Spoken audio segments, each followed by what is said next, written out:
mechi ya kesho dhidi ya Gold kwa uwanja wa Al-Nassr hapa.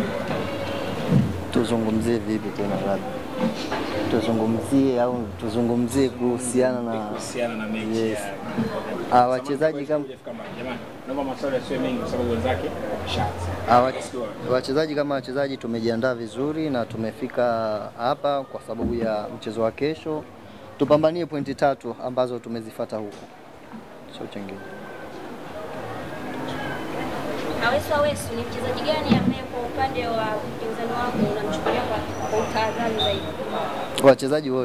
Wachezaji wote kwa sababu kushuka daraja kwao sio kwamba hawana wachezaji wazuri.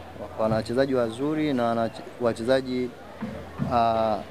matured, wamekuwa kabisa kwa sababu washacheza mpaka timu zetu hizi mbili. Kwao ni wachezaji wakubwa kwa sababu wako timu za chini lakini wana wachezaji wazuri.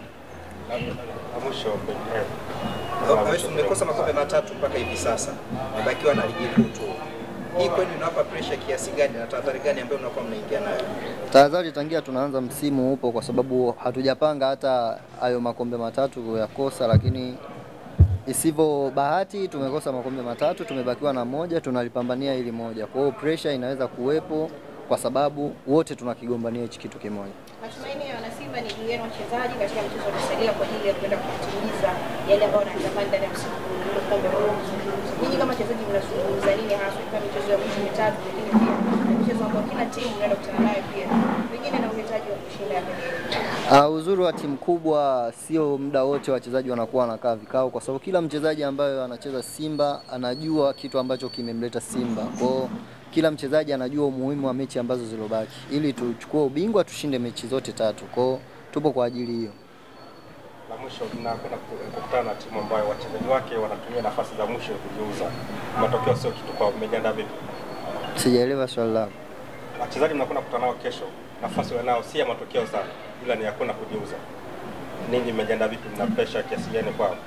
Mchezo utakuwa mgumu kwa sababu kama unavyosema wao wanakuja hana cha kupoteza na wanakuja wanacheza bila pressure. Kwa hiyo mtu yoyote ambaye anakuja anacheza bila pressure, haogopi kupoteza kitu chochote, anakuja ambavyo wewe hujafikiria. Lakini Simba kama Simba tumejiandaa vizuri na naamini tutakabili na tutashinda mchezo wetu wa kesho tukijaliwa. Shukrani.